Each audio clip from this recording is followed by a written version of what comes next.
pessoal, estamos de volta para mais uma gravação da terceira temporada do 20 Minutos com Busca Ju. E como todo mundo já sabe, agora a gente está tendo sempre 2 entrevistados para a gente exatamente poder contar um pouquinho como que as soluções elas funcionam em conjunto no mercado. E agora a gente vai ter a honra de conversar com o Carlos Machado, que ele vai falar para a gente sobre o iManage Work, ele que é da DocWise Soluções em Tecnologia da Informação, e com o querido José Paulo Graciotti, que é da Graciotti Assessoria Empresarial. Olá, Carlos, olá, Graciotti, sejam muito bem-vindos.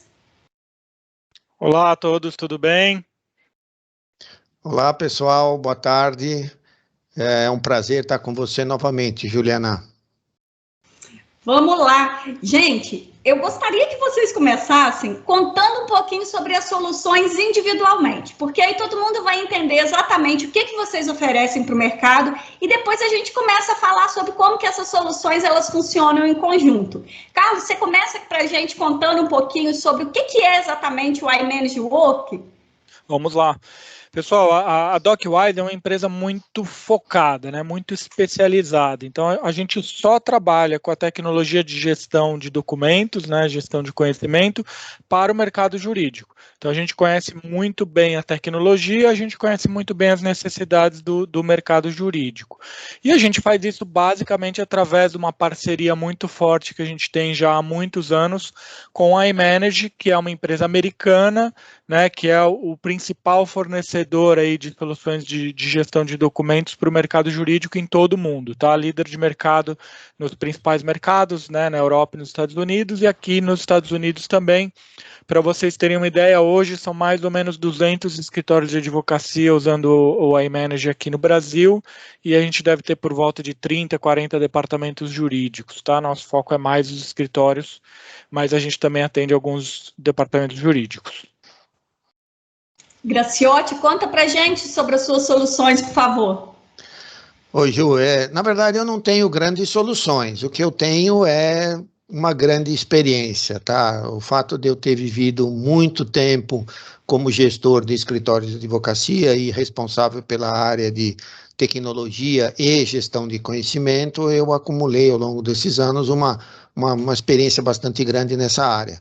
E o que eu ofereço para os meus clientes é exatamente essa experiência prévia, auxiliando os clientes para ter uma gestão de conhecimento ou implementar um conceito de gestão de conhecimento, que é uma coisa um pouco mais que vai além da gestão de documentos, mas que no caso de escritórios de advocacia, como 95% ou quase 100% das informações dos escritórios de advocacia estão em documentos, então a gestão de conhecimento em escritório de advocacia passa obrigatoriamente por uma solução de DMS, uma solução de GED. Perfeito. Então, Graciotti, já que você já começou a falar sobre essa necessidade, conta um pouquinho, por favor, como exatamente que essa experiência que você leva para os escritórios de advocacia, né, essa consultoria, essa assessoria empresarial que você leva, como exatamente que você encontra aí o iManage Work? Como que vocês trabalham em conjunto? Qual é a necessidade de fazer isso? Explica para a gente um pouquinho melhor esse contexto, por favor. Olha, eu gosto de citar uma frase de um escritor que acabou virando amigo meu, americano, que ele diz, gestão de conhecimento, primeiro uma observação, existem dezenas de definições sobre o que é gestão de conhecimento, mas são muito definições, diria assim, vagas e difíceis de serem práticas, pragmáticas. O que ele falou, e está no livro dele, que eu achei muito legal, é o seguinte, ele diz, gestão de conhecimento é você entregar a informação certa para a pessoa correta no menor tempo possível. Isso é gestão de conhecimento.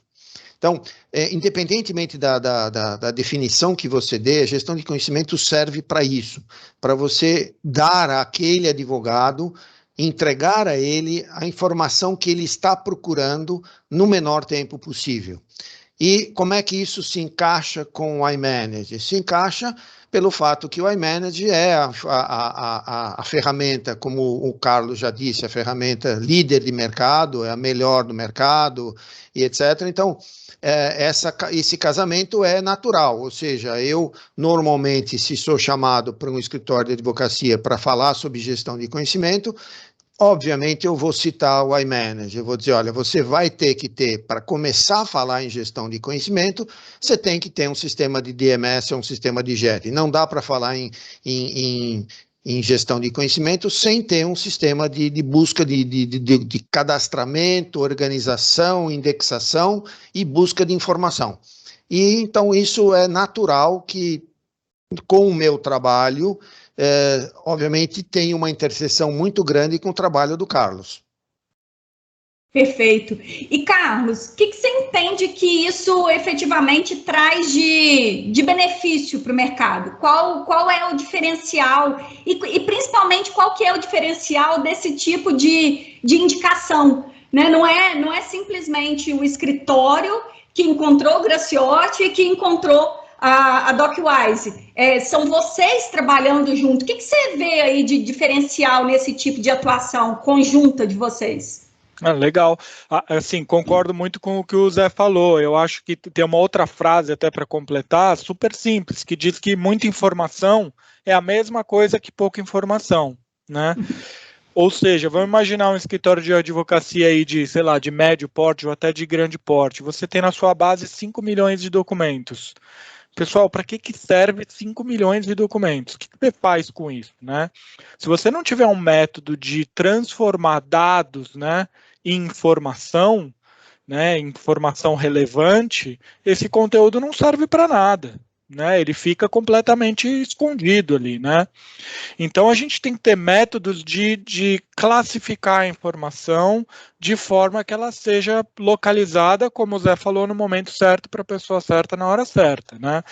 E não é só a tecnologia, né? Não é só a tecnologia. Então, acho que a interação que a gente pode ter aí com o Zé na parte de consultoria é como classificar, né? Como colocar essa informação dentro do sistema para que ele faça o trabalho dele da melhor forma possível, né? Eu tenho muitos clientes, principalmente os de médio e grande porte, e aí, assim, tem a ver com o volume de dados que é maior mesmo, que tem a esperança ou expectativa de que a tecnologia vai resolver 100% desse desafio.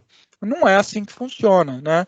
Não tem ferramenta no mundo que você coloca 5 milhões de documentos e ele vai te dar exatamente o que você está procurando na hora certa, né, para a pessoa certa. Não, se você não tiver uma forma de classificar, de organizar um padrão de nomenclatura, e tem uma série de decisões e definições que tem que ser feito para que a informação esteja no sistema com qualidade e seja localizada pelas pessoas, né? Também entra a parte de segurança, né? Que às vezes não é uma decisão, né? Ela é mais uma obrigação, né? Eu tenho que ter o conteúdo seguro no lugar certo, eu tenho que ter uma separação para casos sigilosos, né? Você tem algumas obrigações. A gente diz um pouco que a segurança é obviamente super importante, mas ela é um pouco inimiga da gestão do conhecimento, né? Quanto mais, né, severo você é na segurança, menos você está compartilhando informação, né? Quanto mais aberto é o sistema, menos seguro eu digo no sentido de níveis de acesso, né, de permissões, não estou falando de invasão, nem, né, dessa parte mais técnica, não é disso que eu estou falando, estou dizendo mais da segregação do conhecimento de quem pode ver o quê.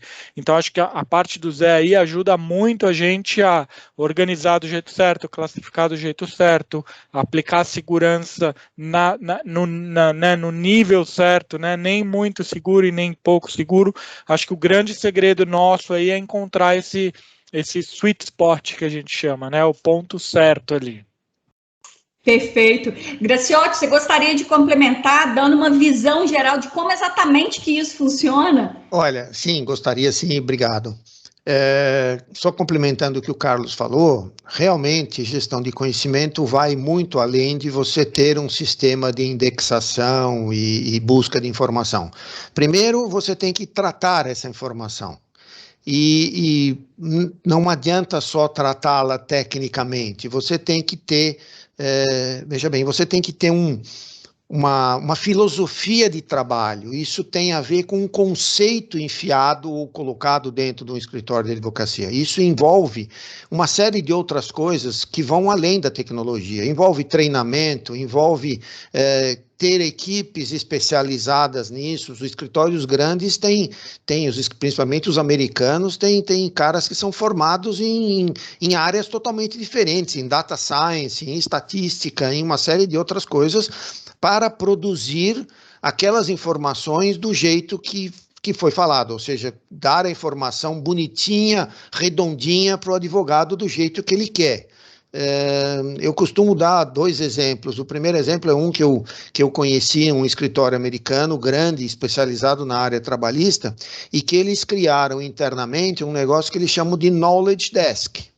Ou seja, tem uma equipe de algumas pessoas ligadas num telefone 0800 da vida. O escritório é um escritório, apesar de não ser muito grande, ele tem em todas as capitais americanas, então ele tem 50 e tantos escritórios espalhados pelos Estados Unidos. E se o advogado não conseguir achar uma informação, ele liga para essa equipe e fala: olha, eu estou procurando esta informação. E os caras das duas, ou eles devolvem para ele o lugar exato onde está aquela informação, ou eles procuram a informação para ele e devolvem com uma rapidez muito maior do que se ele fosse procurá-la. Então, isso é um exemplo prático de como você, além de todos os sistemas tecnológicos que você pode implementar num escritório, você tem uma infraestrutura que ajuda o advogado a achar a informação. Tá? Eu também costumo dar 2 exemplos, na verdade é um exemplo único, e que eu pergunto para todas as pessoas que estão conversando comigo, eventualmente me assistindo, eu pergunto o seguinte: quanto tempo você perde por dia ou gasta por dia para procurar informação? Então, essa é uma coisa que quando você... E o exemplo as respostas que eu costumo receber sempre variam de meia hora a 1 hora por dia procurando informação. Se você fizer um cálculo de quanto isto vale para um escritório de advocacia, isso é um absurdo da quantidade de grana que o escritório deixa de faturar por conta que tem um monte de gente procurando informação e batendo cabeça. Uhum. Só para te interromper, Zé, eu acho que essa conta de, né, o advogado perde meia hora ou 1 hora por dia, ela é ótima para a gente mostrar o resultado, né? Mas eu acho que tem um benefício escondido aí, que é, quanto vale você encontrar uma informação super importante num prazo super apertado, né? Quanto vale isso? Não tem como a gente pôr isso numa planilha. Isso é imponderável. Isso é imponderável, né? E é o grande diferencial. Na hora que você realmente precisa, que você tem um prazo muito apertado, um caso muito grande, encontrar aquela informação na hora certa pode valer muito mais do que meia hora por dia ou o que quer que seja, né? Fora que você ainda tem o risco de não encontrar, né? Sim. Se você tem um sistema, se você não tem um sistema adequado, não é que você demora para encontrar, às vezes você não encontra. Né? Exato. Imagina um e-mail de 4 anos atrás de uma pessoa que nem trabalha mais no escritório. Quem que vai conseguir localizar aquela informação se você não tiver um sistema para isso, né? Eu costumo também dar um exemplo que eu vivenciei no último escritório que eu passei. Tinha um sócio que ele tinha lá uma equipe de estagiários e ele sempre chegava para o estagiário e falava o seguinte: olha, acha para mim uma opinião legal que eu escrevi há 1 ano atrás para fulano de tal falando sobre este assunto. Aí o cara ia lá, ficava feito louco procurando a informação e ele voltava dizendo: olha, não foi uma opinião legal, foi um e-mail, não foi para o cliente A, foi para o cliente B e não foi há 1 ano atrás, foi há 5 anos atrás. A cabeça da gente nos engana. Então, quando você acha que sabe onde está a sua informação, você se engana redondamente, porque o advogado faz, na verdade, muitas coisas no mesmo dia, e isso embaralha a cabeça. Então, eu gostaria de mostrar aí, se a Ju conseguir mostrar para mim, como é o que eu considero um dia normal de trabalho de um advogado. O que é um dia normal de trabalho? É isso que vocês estão vendo aí, ou seja, o cara chega, primeiro tempo ele gasta lá, tomando um cafezinho, batendo um papo, etc, etc, então isso não tem como a gente melhorar tecnicamente esse tempo, isso depende só dele. Um outro tempo ele gasta, sei lá, resolvendo os assuntos pessoais dele, mesma coisa. Aí depois ele entra, vamos dizer, ele começa a trabalhar. E aí ele precisa buscar informação para fazer o que ele precisa fazer. E aí é que o bicho pega, aí é que ele gasta tempo, e é nesse momento que a tecnologia vai ajudar. Então, se ele gastar menos tempo procurando essas informações, ele vai sobrar mais tempo para ele, teoricamente, trabalhar em outros trabalhos, em outros serviços, em outras operações. Nada garante que ele vá fazer isso. Ele pode tomar outro café, né? Ele pode tomar outro café, tá? Mas eu tenho uma outra planilhinha aí que também é interessante, que faz um cálculozinho simples. E eu, só para complementar o que você falou, Carlos, a história do imponderável existe, é real, mas isso é difícil de você, vamos chamar assim, colocar isso em números. É difícil de você chegar para um sócio de um escritório e colocar isso em números. Mas o que é fácil de colocar em números é essa planilha, que mostra o seguinte: imagina que você tem um escritório de 10 advogados e que gaste 1 hora por dia procurando informação. Isso quer dizer o seguinte: ao fim dos 30 dias, os 20 dias de trabalho, você terá 200 horas não faturadas por conta que o cara ficou procurando informação. Se você, dessa 1 hora se você fornecer para este cara uma ferramenta que minimiza isso, então vamos imaginar que ele, dessa 1 hora que ele gaste, ele vai baixar isso para 15 minutos, alguma coisa assim. Dos 45 minutos que sobram, vamos imaginar que ele não use tudo isso para voltar a trabalhar. Que ele vai tomar um café de 15 minutos e ele volte a trabalhar e tem mais meia hora de trabalho.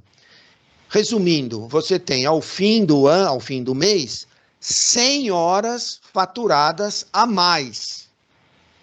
Isso dá para comprar qualquer software de gestão de conhecimento ou de gestão de documentos e ainda sobra grana para distribuir para sócio, tá? Então esse é um argumento muito forte e é muito fácil de ser provado. Então esse é um argumento muito bom de venda, que na verdade não deveria nem ser meu, deveria ser seu, tá? Sim. E tem mais, né, cara? Você, além do sistema se pagar, você tem outras pressões acontecendo, por segurança, por LGPD. Sim, né? sim, então, sim. acaba sendo quase que uma obrigação você ter, né? A médio prazo, dependendo do porte do escritório, chega a ser algo que você precisa em algum momento ter. Outra coisa que eu costumo falar é o seguinte, que é uma frase também meio de efeito, que eu pergunto: você conhece o que você sabe? Ou você sabe o que você conhece? É um jogo semântico aí, mas sim, a verdade é o seguinte: onde está aquela informação que você produziu ou que alguém produziu no passado e que é importante, que você precisa usar? Legal. E mais uma dúvida: esse tipo de solução, desse combo aí de soluções, isso tem um perfil específico para escritório de advocacia, um porte específico por conta do investimento? Como que a gente coloca isso? Quem que é o público-alvo? Quem que contrata essas duas soluções? Bom, vou começar aqui. Eu acho que assim, é importante e útil para qualquer porte de escritório, tá? Todos teriam benefícios, escritórios de todos os portes. Mas eu acho que a partir, vamos dizer, de 10, 15 advogados, começa a ficar difícil sobreviver sem, né? Começa a se tornar mais importante, né? Acho que o custo-benefício começa a valer muito a pena a partir de 10, 15 advogados. Mas eu tenho clientes, por exemplo, que são escritórios pequenos, né? Boutiques de alto nível, que com 5 pessoas contrataram o sistema porque consideram fundamental, independente do tamanho. Só complementando o que o Carlos falou, tudo vai depender também do tempo de vida do escritório. Quanto mais velho o escritório mais maior é o volume de informação que ele tem armazenado. E pior ainda, provavelmente de pessoas que já saíram de lá. Então, às vezes não é só o tamanho do escritório, e sim o tempo e o volume de informação que o cara tem guardado. Do meu ponto de vista de consultoria, o meu público-alvo é alguma coisa em torno de 20 advogados. Por quê? Porque já passou por essa experiência que o Carlos falou, e já tem um certo porte financeiro que justifica a contratação de um consultor. Então, se eu pegar um escritório de 5 advogados, provavelmente ele não vai nem sentir essa necessidade, porque é muito fácil, o cara, um olha para o outro, liga para o outro e fala onde está aquele documento e o cara responde, é muito fácil. E escritórios que às vezes nem sempre são grandes, mas que estão em locais diferentes. Então, você às vezes não tem uma interação tão grande entre várias filiais do escritório, apesar que hoje com a pandemia esse negócio mudou um pouco, né? Isso está tudo um pouco mais grudado. O escritório de 10 pessoas já tem 10 filiais, né? Exatamente. E aí se torna mais complicado ainda, porque o cara às vezes começa a guardar coisa dele dentro do Drive-C, e aí fica mais enrolado ainda. Verdade. Bom, o tempo já está no fim. Eu gostaria que vocês deixassem uma mensagem final, iniciando pelo Carlos, passando para o Graciotti, para quem estiver nos assistindo, uma mensagem final, por favor. Legal, não, a mensagem final, agradeço a oportunidade de participar, né, assim como o Zé tem muitos anos de experiência com gestão de documentos, né, pelas minhas contas aqui há mais ou menos 20 anos de experiência, então me coloco à disposição para conversar sobre o assunto com quem se interessar, né, eu entendo muito bem que cada escritório tem o seu momento, tem o tempo certo de colocar ferramentas desse tipo, mas eu acho que conhecer é muito importante, né? Para você planejar, você tem que conhecer. Então, eu me coloco à disposição para conversar com quem tiver interesse, para que no momento certo a gente siga em frente com esse tipo de projeto. A minha mensagem é a seguinte: o mundo está se tornando, obviamente, não tem nenhuma novidade, mais competitivo, mais ágil, mais rápido, mais tudo. E, infelizmente, todo mundo ou todos os clientes querem serviços mais baratos. Seria muito bom se todo mundo topasse serviços caros. Então, para que um escritório consiga promover ou servir um seu cliente de uma maneira mais barata, óbvio que não é só isso, mas isso interfere bastante. Então, se ele conseguir, e tendo em vista que o escritório ainda se baseia muito no conceito de hora-homem, então a economia na busca de informações é uma coisa fundamental para você manter a rentabilidade e a produtividade e principalmente a competitividade no mercado. Então, eu diria que, se eu puder dar um conselho, analise muito seriamente a sua filosofia de gestão de conhecimento no teu escritório, e se você não tiver, eu aconselho ter muito rapidamente. Excelente, gente. Carlos Graciotti, mais uma vez, muitíssimo obrigada pela participação de vocês. Desde a primeira temporada, vocês são sempre fantásticos, sempre topando todos os projetos que a gente promove no BuscaJur. Grandes parceiros do BuscaJur, não é à toa que são líderes de mercado, referências de mercado naquilo que vocês oferecem. O Graciotti, ele fica fazendo essas caras, mas ele sabe que na hora do vamos ver, né, Carlos? Todo mundo quer escutar o que o Graciotti quer falar para a gente. É que você fica falando, eu fico envergonhado. É incrível que pareça. Gente, muitíssimo obrigada. Foi muito bom falar com vocês. Um beijo e até a próxima. Tchauzinho. Obrigado a todos. Beijão para você. Tchau. Obrigado. Tchau.